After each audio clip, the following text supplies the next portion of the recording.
My sister-in-law lived rent-free with us, yet complained my newborn's crying ruined her sleep. When her parents demanded, I send my baby to daycare to accommodate her, I smiled. Then, I executed a ruthless eviction plan that exposed their entitlement and left them absolutely nowhere to go. This story gets incredibly messy before it gets better, so make sure you're subscribed to see how justice is served.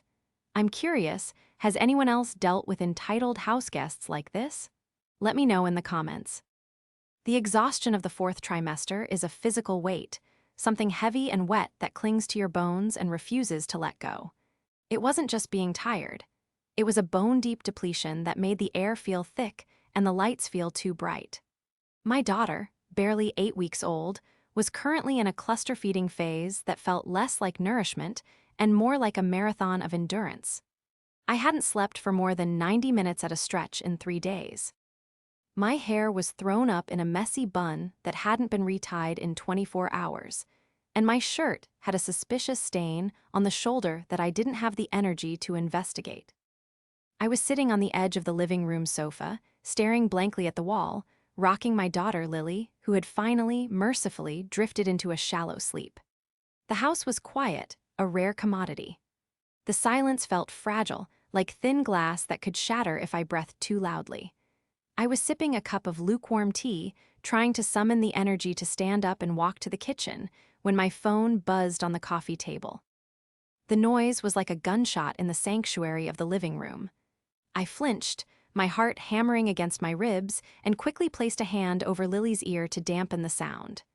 She stirred, letting out a small, bird-like whimper, but didn't wake. I let out a breath I didn't know I was holding and reached for the phone. It was a text from my mother-in-law, Diane. Usually, Diane's texts were benign, gifs of cats, questions about how Jackson was doing at work, or requests for photos of the baby. But as I unlocked the screen, the wall of text that greeted me made my stomach drop. It wasn't a casual check-in. It was a manifesto. KHLO, we need to talk about the living situation. Caleb and I have been on the phone with Anna all morning. She is in tears. She says the baby is crying constantly and she cannot focus on her studies or get any rest. She is failing her quizzes because she is exhausted.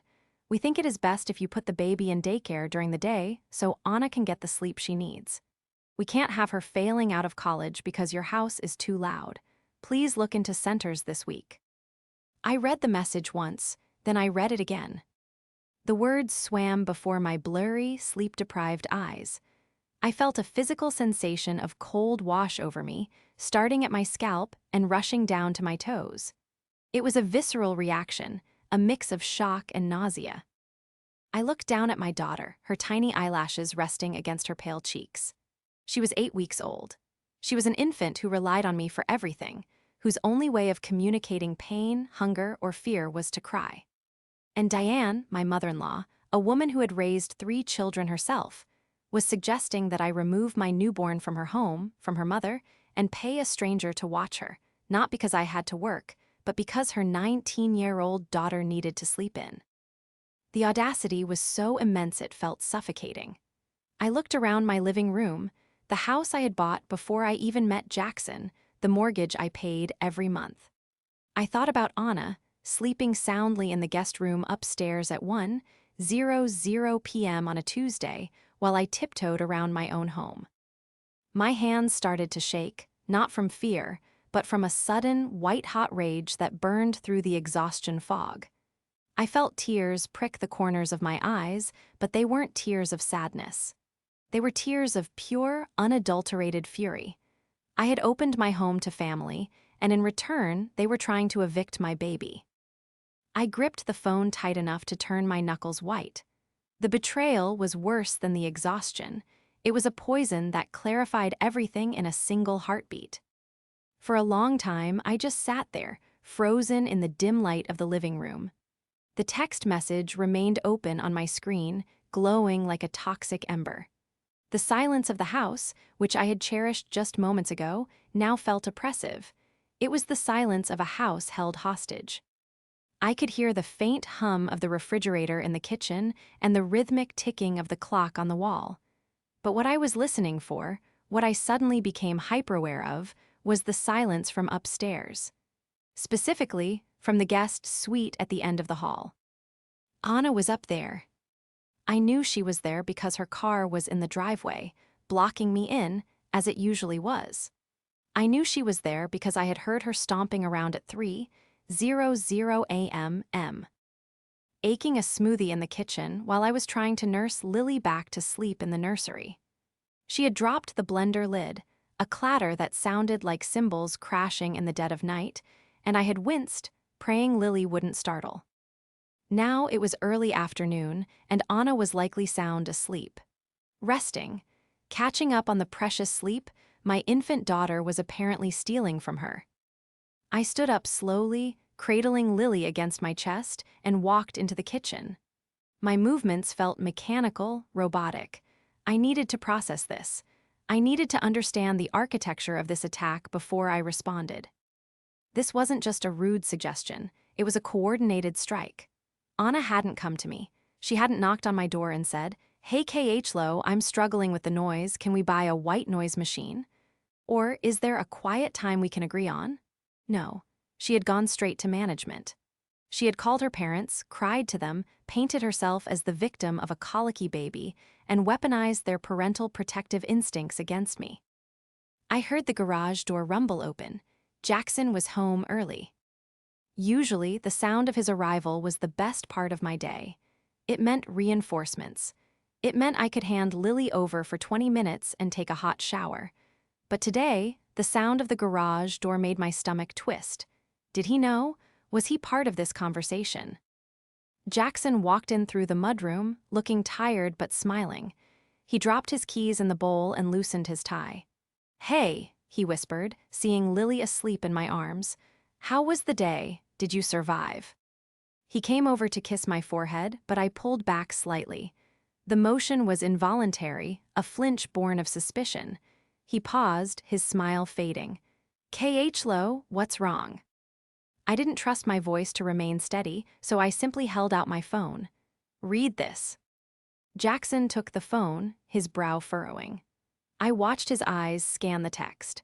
I watched his expression shift from confusion to disbelief, and then to a sort of pained grimace.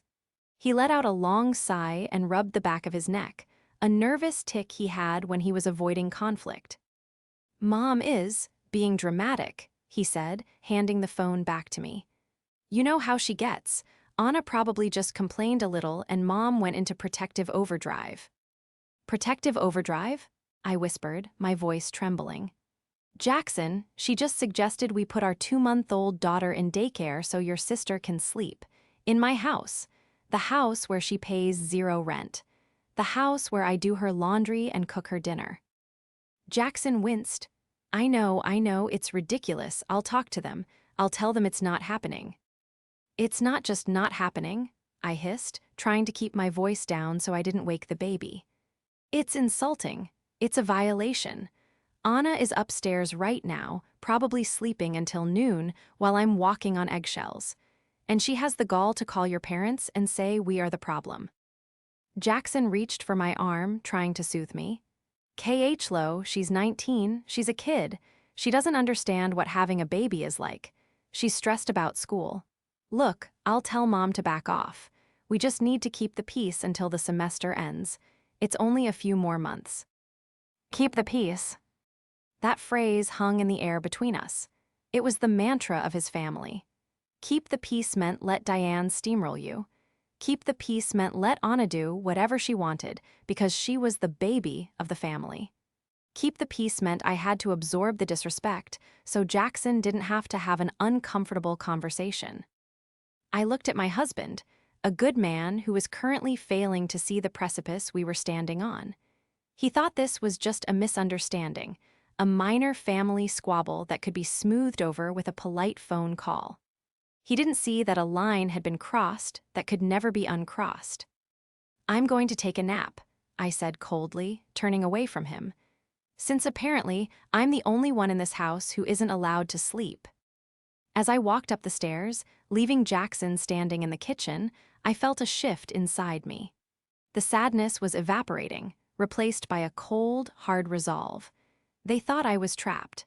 They thought I was just Jackson's wife, the tired new mom who would roll over and do whatever the matriarch demanded to keep the peace. But they had forgotten one crucial thing. They had forgotten that this house wasn't community property. My name was on the deed. My signature was on the mortgage. And while I had been generous, my generosity had an expiration date that they had just aggressively fast-forwarded. To understand why this text message was the nuclear option, you have to understand how Anna ended up in my guest room in the first place. It wasn't an accident, it was a rescue mission. Or so I thought. 6 months ago, when I was 7 months pregnant and nesting with a frenzy that bordered on clinical insanity, Cal, B and Diane had come over for dinner. Over roasted chicken and vegetables, they had sighed heavily and launched into the Anna problem. Anna had been accepted to a college about 30 minutes from our house. It was a decent school, but the dorms were expensive, and Caleb had made some bad investments the year prior that had tightened their finances. They were worried about her taking out massive loans. They were worried about her living with strangers. They were worried she wouldn't eat right. I, in my hormone-fueled state of benevolence, had looked at Jackson, seen the worry in his eyes for his little sister, and made the offer. "She can stay with us," I had said. I remember the words leaving my mouth and the immediate relief on Diane's face. "We have the guest suite. It has its own bathroom. She can save money, focus on school, and be close to family." I had imagined a scenario straight out of a sitcom. Anna would be the doting aunt. She would help hold the baby while I showered. We would have coffee together in the mornings before she went to class. I thought I was gaining a village. Instead, I had invited a parasite. Anna moved in a month before Lily was born. The signs were there immediately, but I ignored them. She arrived with 3 carloads of stuff, filling the guest room and spilling into the hallway. She didn't offer to help move anything in. She sat on the couch texting while Jackson and I, 7 months pregnant, lugged boxes upstairs. "I have a bad back," she had said vaguely when Jackson asked her to grab a lamp. Within a week, the dynamic was established. Anna was not a roommate, she was a hotel guest. She left her dishes in the sink, crusted with oatmeal and ketchup. She left her wet towels on the bathroom floor. She parked her car directly in the middle of the driveway, making it impossible for me or Jackson to leave without asking her to move it. A request she always met with a heavy, dramatic sigh, as if we were asking her to donate a kidney. When I was in labor, we had to bang on her door for 10 minutes to get her to move her car so we could go to the hospital. She came to the door in her pajamas, rubbing her eyes, and said, "Can't you just take an Uber?" That should have been the end of it, but I was focused on Lily. I was focused on becoming a mother. I let it slide. Now, looking back, I realized that Anna wasn't just lazy, she was fundamentally entitled. She was studying communications with a minor in general studies, a curriculum that seemed to consist primarily of making TikToks in her room and sleeping until 1:00 p.m. She didn't have a job. She didn't contribute to groceries. She didn't clean. And the antagonist of this story wasn't just Anna. It was the shadowy figure of the student. Diane and Caleb had created a mythology around Anna. She was fragile. She was brilliant but easily overwhelmed. Her studies were paramount, a sacred duty that required the entire family to tiptoe around her. If Anna failed a test, it wasn't because she stayed up until 4:00 a.m. gaming or chatting online. It was because the environment wasn't supportive enough. Anna had weaponized this. She knew that if she complained to me, I would tell her to buy earplugs. But if she complained to Diane, Diane would invoke the sanctity of the education. I sat in the nursery, rocking Lily, thinking about the woman who was currently occupying the room next door. I thought about the professional way she dressed when she actually went to class, preppy, polished, looking every bit the diligent scholar. I thought about how she smiled sweetly at Jackson when he came home and asked how her day was, lying through her teeth about how hard she was working. She was a con artist. A 19-year-old con artist who had correctly identified that her parents were easy marks, and was now testing to see if I was one too. She had made a calculation. She had bet that I would value my relationship with my in-laws more than my own comfort. She had bet that I was too polite, too desperate to be the good daughter-in-law, to fight back. She had bet wrong. I looked down at Lily, who was finally peaceful, her little chest rising and falling. I wasn't just fighting for me anymore. I was fighting for her. And in that quiet nursery, with the afternoon sun filtering through the blinds, the exhaustion finally broke, revealing the sharp, clear landscape of the battlefield. I picked up my phone again. I didn't reply to Diane. Not yet. Instead, I opened my banking app. I opened the folder on my phone labeled House Documents. And then, I opened a browser window and searched for something I never thought I'd need to look up for a family member. Tenancy at will eviction, notice template state of my state. The page loaded. I smiled, a grim, humorless curve of my lips. The transition from victim to strategist didn't happen in a flash of lightning. It happened in the slow, grinding friction of the next 2 hours. I didn't back downstairs to argue with Jackson. I didn't throw my phone across the room. Instead, I sat in the nursery rocking chair, Lily asleep on my chest, and I let the silence of the room sharpen my mind. I realized that for the last 2 months, perhaps even the last 6, I had been playing a role that wasn't natural to me. I had been playing the accommodating wife, the gracious hostess, the woman who bends herself into pretzels to ensure everyone else is comfortable while her own needs are ground into dust. I had done it because I loved Jackson, and by extension, I wanted to love his family. I wanted to be the daughter-in-law Diane bragged about, not the one she complained about. But that text message had shattered the illusion. There was no amount of bending I could do that would satisfy them. They didn't want accommodation, they wanted submission. They wanted me to prioritize Anna's comfort over my child's existence. I looked down at Lily. She let out a soft sigh, her tiny hand gripping my shirt. They want to send you away, I thought, the absurdity of it fueling a cold, hard fire in my gut. They want me to pay $2,000 a month to a daycare center so a 19-year-old can sleep until noon in a house she doesn't own. The sadness evaporated. The exhaustion, while still physically present, was pushed into the background by a surge of adrenaline. I carefully placed Lily in her crib, turning on the monitor. Then I went into my home office, a room I hadn't used for work in weeks, and sat at my desk. I opened my laptop. My first stop wasn't a parenting forum or a venting text to my best friend. It was the county assessor's website. I pulled up the deed to our house. There it was, in black and white, K.H. Lowe Miller. I had bought this place 3 years before I married Jackson. While we treated it as our marital home and Jackson contributed to the bills, the legal reality was a fortress I had built for myself. I had invited Anna in as a guest at will. I opened a blank document. I didn't start typing immediately. I sat there, listening to the house. I could hear Anna upstairs. She was awake now. I heard the distinct thud-thud of her walking to the bathroom, followed by the rush of the shower. It was 2:30 p.m. Her first class on Tuesdays was supposedly at 8:00 a.m. I narrowed my eyes. She is failing her quizzes because she is exhausted. If she was exhausted, why was she awake until 3:00 a.m. every night? And if she was failing, was it really because of a baby who cried occasionally, or was it because she was treating college like a prolonged slumber party? I needed leverage. I had the legal right to kick her out, yes, but doing so without a bulletproof reason would make me the villain in Jackson's eyes. He would see it as me declaring war on his family. I needed to frame this differently. I needed to use their own weapon against them. They had handed me the premise. The environment in this house is causing Anna to fail. I typed a header, notice to vacate. But then I paused. A legal notice was too cold, too aggressive for the first step. It would put Jackson on the defensive immediately. I needed to be smarter. I needed to be the concerned sister-in-law.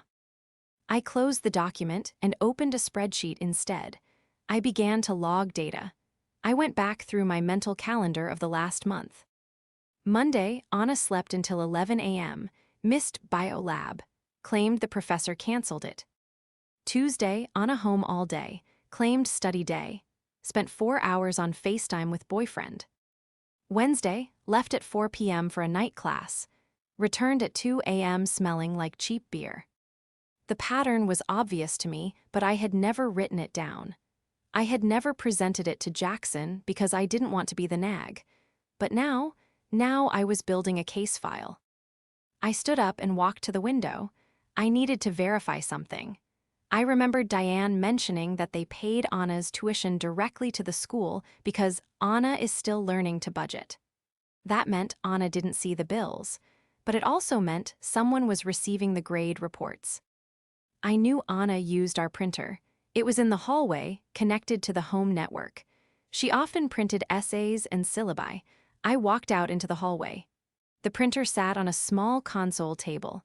I pressed the history button on the small LCD screen. Print job, Psych 101 essay final docx, 3 pages yesterday. Print job, return label Zara, PDF 1 page yesterday. Print job, academic warning, PDF 1 page 3 days ago. My breath hitched, academic warning, PDF. She hadn't just complained about the baby, she was already in trouble. She had printed the warning letter 3 days ago. That was likely the catalyst. She got the warning, panicked, realized she needed a scapegoat, and decided to blame the newborn. I couldn't reprint the document from the history, the memory didn't work like that, but I knew it existed. And I knew where she would have put it. Anna was messy, but she was paranoid. She wouldn't throw a document like that in the kitchen trash. She would keep it in her room or in the recycling bin in the garage, buried under soda cans. I went downstairs. Jackson was on the couch, watching a game with the volume low. He looked up, his face guarded. "Hey," he said tentatively, "feeling better?" "Much," I lied. I kept my voice eerily calm. "I've been thinking about what your mom said, about Anna failing, about the baby crying." Jackson sighed, rubbing his temples. "Low, look, I'm going to call Mom tonight. I'll tell her daycare isn't happening. We don't need to make this a whole thing." "No, Jackson," I said, sitting on the armchair opposite him. I crossed my legs and looked him dead in the eye. "Your mother is right." Jackson blinked, stunned. What? "She's right," I repeated. "We can't have Anna failing out of college. That would be a tragedy. And if our house is the reason she's failing, if Lily is truly so disruptive that Anna can't function, then we have a moral obligation to fix the environment." Jackson looked skeptical but relieved. "So, what? You want to look at daycares?" "No," I said softly. "I want to help Anna succeed, and I realized that as long as she lives here, she's going to fail. The baby isn't going anywhere, Jackson. Lily lives here. This is her home. But Anna has other options. If this house is a hostile study environment, then the only loving thing to do is to remove her from the hostile environment." Jackson stared at me. He saw the logic, but he also saw the trap. "You want to kick her out." "I want to save her education," I corrected him, my voice dripping with faux concern. "Your parents said she is failing. They said she needs sleep. Since I cannot stop a 2-month-old from being a baby, the only variable we can control is Anna's location. It's for her own good." Jackson opened his mouth to argue, but stopped. He was trapped. If he argued to keep her, he was admitting that the baby wasn't the problem, which meant his mother was lying. If he agreed with his mother that the baby was the problem, then Anna had to leave for her own sanity. I see your point," he stammered. "Good," I said, standing up. "I'm going to call your parents. I want to tell them the good news myself. We found a solution." I waited until 6:00 p.m. I knew this was when Caleb and Diane would be sitting down to dinner. They were creatures of habit. They would be expecting a call from Jackson, groveling, perhaps offering a compromise like, "We'll keep the baby quiet in the mornings." They were not expecting me. I sat at the kitchen island, my phone in front of me on speaker. Jackson stood by the refrigerator, looking like a man marching to the gallows. He was nervous, shifting his weight from foot to foot. Just be nice, he whispered. I'm going to be incredibly helpful, I replied. I dialed. It rang twice before Diane picked up. Hello, her voice was crisp, expectant. Hi Diane, it's KH Low, I said, injecting a brightness into my voice that I certainly didn't feel. Jackson is here too.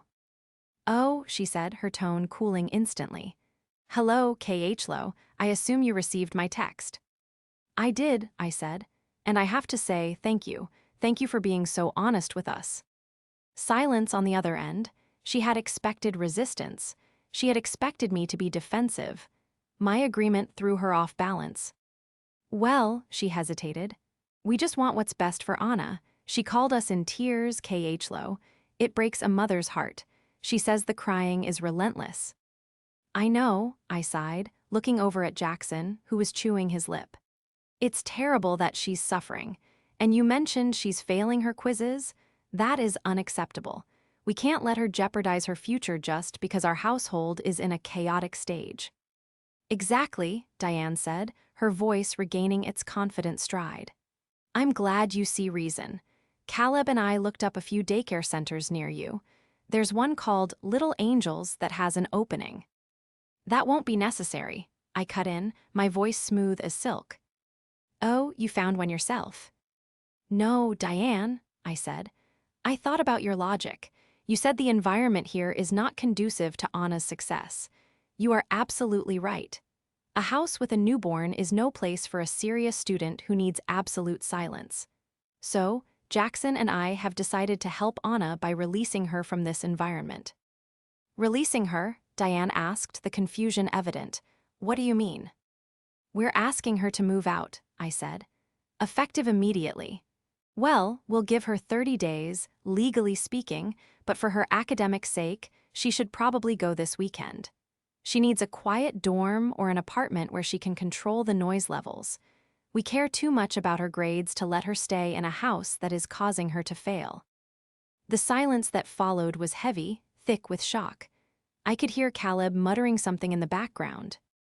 You're kicking her out? Diane finally sputtered. Her voice rose an octave. KH Low, that is not what we discussed. We said the baby should go to daycare. But that doesn't solve the problem, Diane, I said, keeping my tone maddeningly reasonable. The baby cries at night. The baby cries on weekends. Daycare is only from 9 to 5. Anna needs sleep, right? She needs a sanctuary. If I send Lily to daycare, Anna still has to deal with evenings and mornings. No, if the house is the problem, Anna must leave the house. It's the only logical solution to ensure she gets that 4 GPA you want for her. This is ridiculous, Diane snapped, the pretense of politeness vanishing. You are twisting my words. You cannot kick her out. She is family. She has nowhere to go. She has parents, I said sharply, dropping the nice act just a fraction. Parents who live 30 minutes away, or she can live on campus. You pay her tuition, surely you can help with a dorm if her education is this critical. We can't afford a dorm right now, Caleb shouted from the background. That's why she's with you. And we were happy to help, I countered, my voice hardening. Until her presence started coming with demands that I remove my own child from her home. You can't have it both ways, Caleb. You can't ask for free rent and demand I pay $2,000 a month for daycare to facilitate that free rent. That is not how the world works. Jackson, Diane yelled. Are you listening to this? Your wife is evicting your sister. I looked at Jackson. This was the moment. He looked at the phone, then at me. He saw the fire in my eyes. He saw the logic I had laid out. And for the first time in a long time, he didn't crumble. Mom, Jackson said, his voice shaking slightly but holding firm. KH Low is right. If Honor is failing because of the baby, she can't live here. We aren't sending Lily away. That was a crazy thing to ask, Mom. Crazy, Diane shrieked. We are trying to help her sleep. KH Low is being selfish. She's home all day anyway. Why can't she just keep the baby quiet? She's a newborn, Diane, I interjected, my voice ice cold. She doesn't have a volume knob. Look, the decision is made. I'll type up the notice tonight. We love Anna, which is why we want her to be in a place where she can succeed.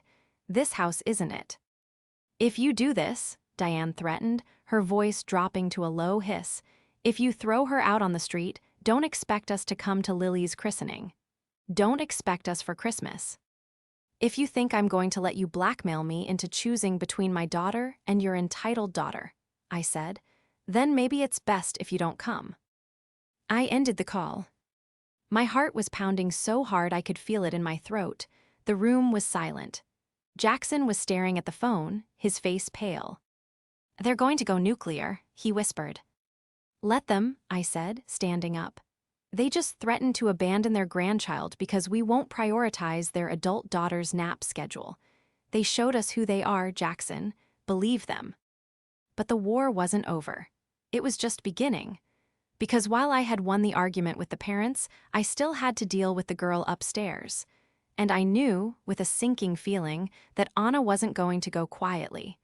She was going to make the next 30 days a living hell. The next morning, the atmosphere in the house was toxic. Anna didn't come out of her room until 11:30 a.m. When she finally emerged, she looked like a thundercloud. She marched into the kitchen where I was feeding Lily, wearing her pajamas, her eyes puffy. She didn't say hello. She went straight to the fridge, grabbed a carton of orange juice, and drank directly from the carton, staring at me the entire time. It was a petty, calculated act of dominance. Mom told me what you did, she spat, wiping her mouth with the back of her hand. You're a bitch. I didn't flinch. I carefully burped Lily, keeping my movements slow and deliberate. I'm a mother, Anna, and in this house that ranks higher than sister. You have 30 days. I suggest you start packing. I'm not going anywhere, she sneered. Jackson won't let you kick me out. He's my brother. Jackson is my husband, I replied calmly.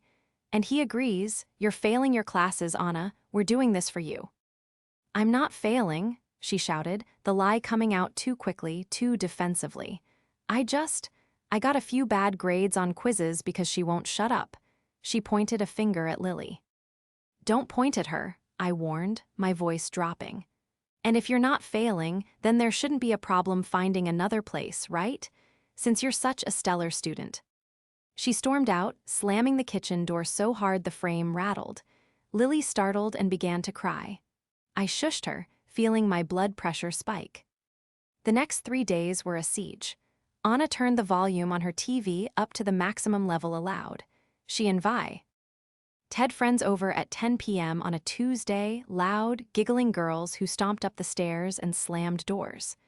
When I asked them to leave, Anna rolled her eyes and said, See, she's a prison warden.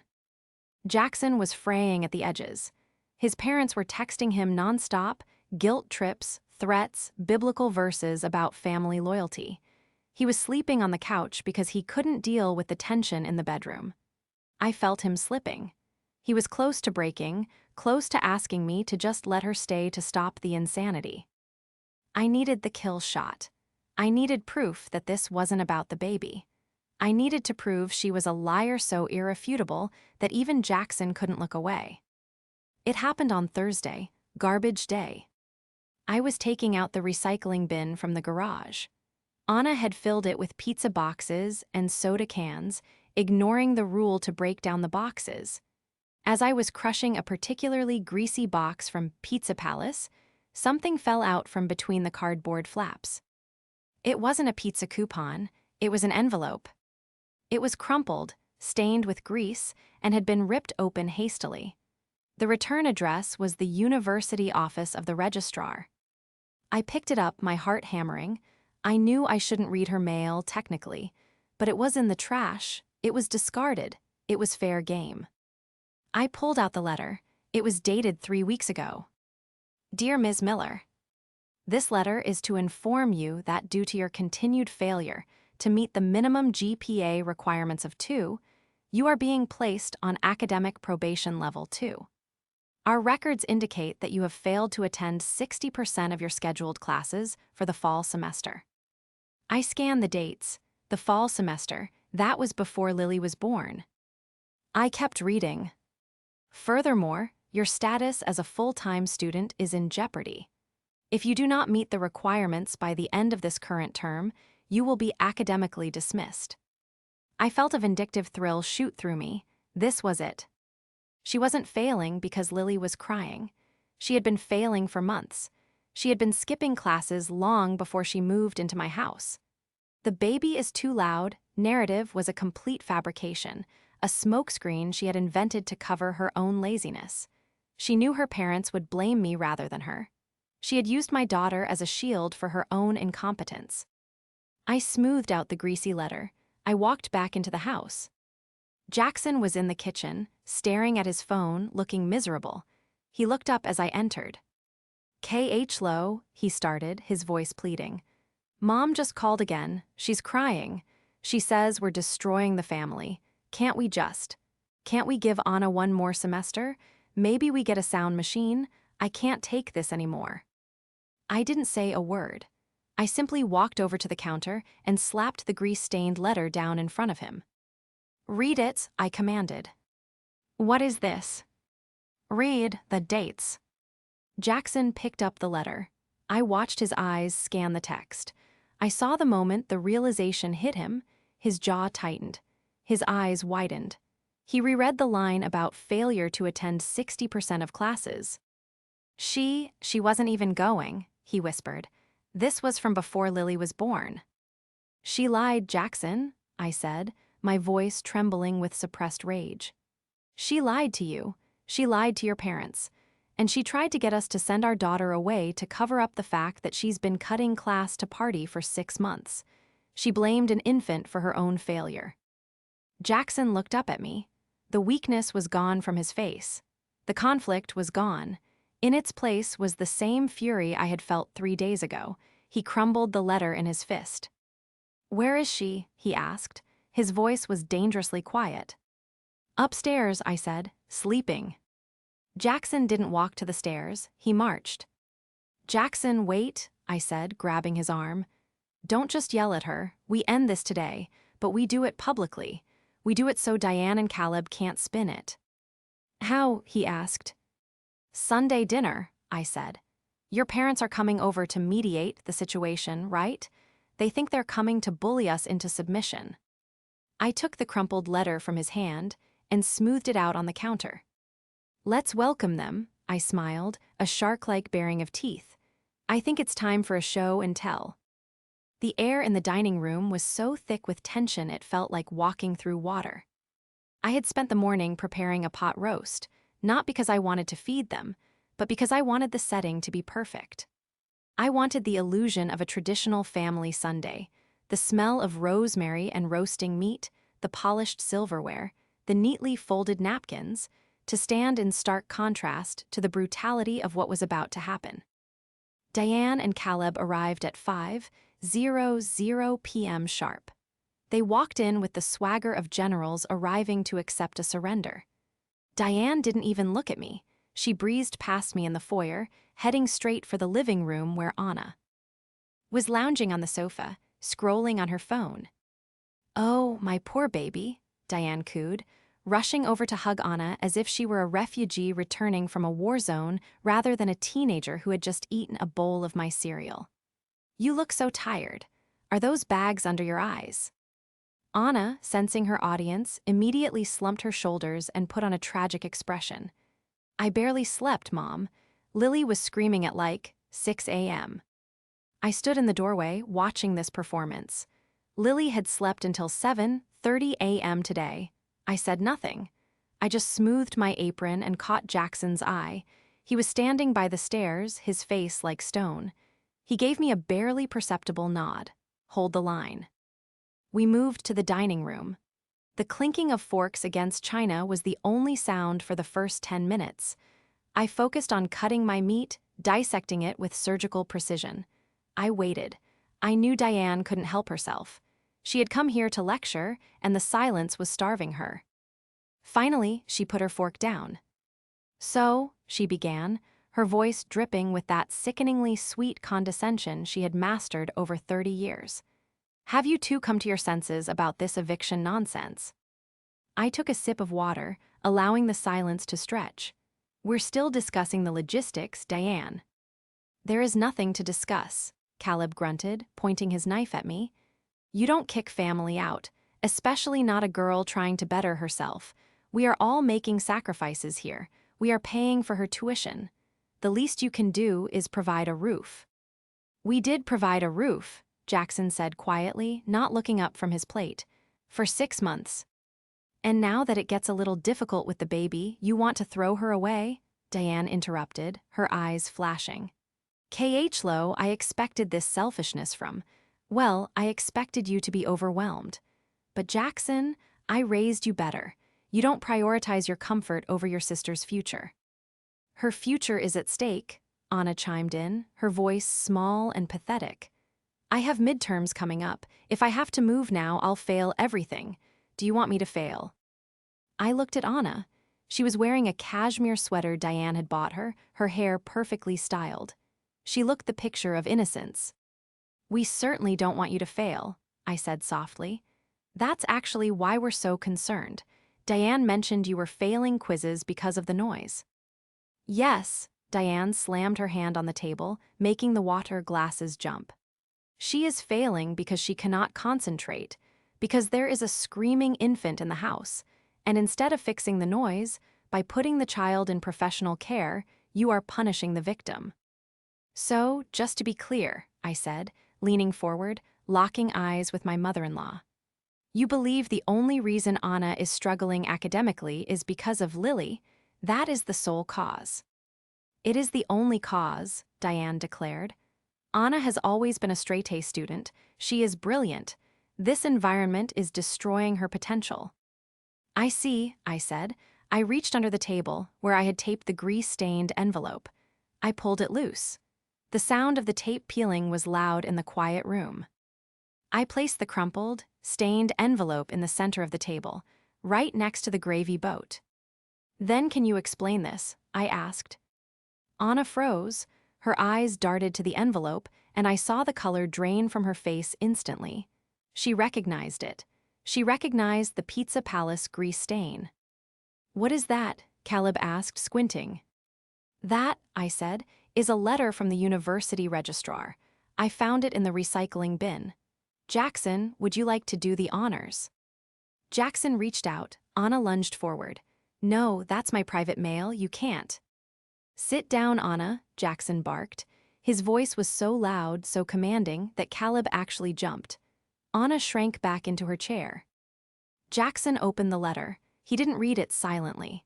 He read it aloud, his voice steady and projecting, like a judge reading a verdict. Dear Ms. Miller, this letter is to inform you that due to your continued failure to meet the minimum GPA requirements, you are being placed on academic probation level 2, failure to attend 60% of your scheduled classes for the fall semester. Diane was staring at Jackson, her mouth slightly open. What that? That must be a mistake. The fall semester. The fall semester, I repeated, my voice cutting through the room like a scalpel. That was September through December, Diane. Lily was born in January. Anna was failing and skipping classes for 4 months before Lily even arrived. I turned to Anna. She was looking down at her lap, picking at a loose thread on the tablecloth. You lied, I said. It wasn't a question. You stopped going to class. You spent your days shopping and your nights partying. And when the warning letter came, instead of owning up to it, you panicked. You needed an excuse. And you found the perfect ska. Pegoat, a 2-month-old baby who couldn't defend herself. The professor is unfair. Anna stammered, tears springing to her eyes, real tears this time, tears of panic. He hates me, and the dorms were loud before I moved here. It's not my fault. You blamed my daughter, Jackson said, his voice shaking with suppressed rage. You tried to get us to send our newborn away. You let Mom and Dad scream at Lo. You let them call her a bad mother, all to cover up the fact that you were too lazy to go to class. Diane snatched the letter from Jackson's hand. She read it frantically, her eyes darting back and forth, desperate to find a loophole, a misunderstanding. But the dates were in black and white. Anna, Diane whispered, looking at her daughter. Is this true? You haven't been going to class. I was tired, Anna wailed. It's hard, you put so much pressure on me. So you lied to us? Caleb asked, his face turning a deep shade of red. We paid $6,000 this semester, and you're not going. She's not just not going, I added, delivering the final blow. She's blaming us. She's destroying our peace to hide her failure. And you, Diane, you believed her so blindly that you were willing to kick your own granddaughter out of her home. The silence that followed was different. It wasn't tense anymore, it was heavy with shame. Diane looked at me, then at the baby monitor on the sideboard, then at Jackson. For the first time in 10 years, she looked small. Diane started, but she had no words. The eviction stands, I said, standing up and placing my napkin on the table. But the timeline has changed. 30 days is for tenants. Liars leave tonight. Tonight, Caleb sputtered, but where will she go? I smiled, a cold, sharp expression that I knew would haunt them. She has parents, doesn't she? Parents who are very concerned about her education. I'm sure your house is quiet enough for her to study. The hour that followed was a flurry of chaotic activity that I watched from the sanctuary of the kitchen island, sipping a fresh cup of tea. There was no more arguing. The undeniable proof of the letter had sucked the oxygen out of their righteous indignation. Diane, to her credit, or perhaps out of sheer embarrassment, didn't try to defend Anna anymore. She went upstairs with a grim determination and started throwing Anna's clothes into trash bags. I could hear Anna crying upstairs, a high-pitched, whining sound that usually made Jackson crumble. But tonight, Jackson was sitting next to me on a bar stool, scrolling through his phone, deleting Anna from our Netflix account. "Are you okay?" I asked him quietly. He looked at me, his eyes tired but clear. "I'm sorry, K.H. Lowe, I should have checked. I shouldn't have let it get this far." "You trusted your family," I said, reaching out to squeeze his hand. "That's not a crime, but now we know." "Yeah," he muttered, glancing at the ceiling as a loud thump signaled a suitcase being dragged across the floor. "Now we know." Caleb was making trips back and forth to their SUV, his face a mask of fury. He wasn't angry at us anymore. He was doing the math on the tuition money he had wasted. I heard him muttering about responsibility and getting a job as he hauled a bag of shoes past the kitchen. It took them 45 minutes to clear out the essentials. Anna came down the stairs last, carrying her makeup case, her face blotchy and red. She stopped at the kitchen doorway. She looked at Jackson, waiting for him to save her. To say, "Wait, this is too harsh, stay for the night." Jackson didn't even look up. He kept his eyes on his phone. "Make sure you leave the house key on the table, Anna." She let out a scoff of disbelief, slammed the key onto the granite counter, and stormed out.